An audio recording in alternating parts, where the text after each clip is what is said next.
Home inspection tips for buyers. I've got some of those for you when we come back.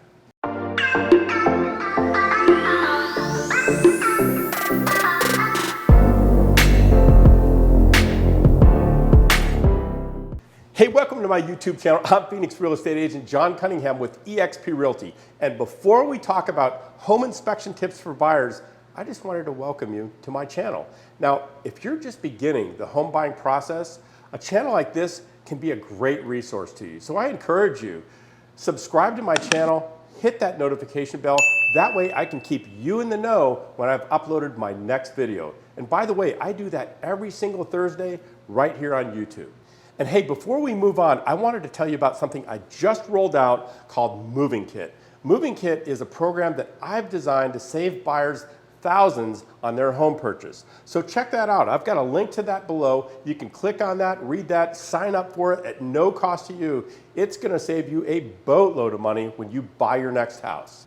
Now, about those home inspection tips for buyers.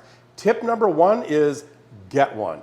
Don't skip the home inspection process. A lot of times people think, hey, I know houses, I know how to look at them. I used to be in construction.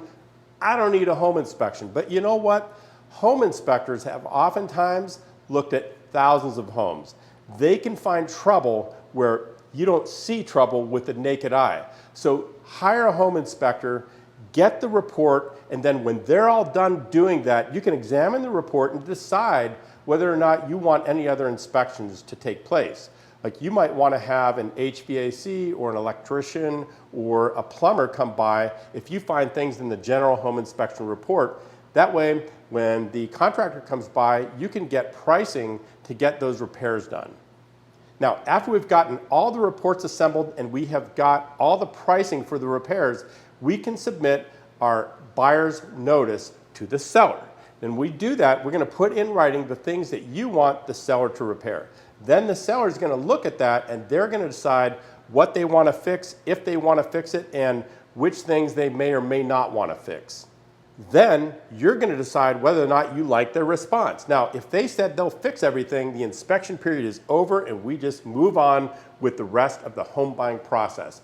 If, however, the seller said, I'll fix some but not all of those things, or I don't want to fix any of that stuff, then it's up to you to accept that or not.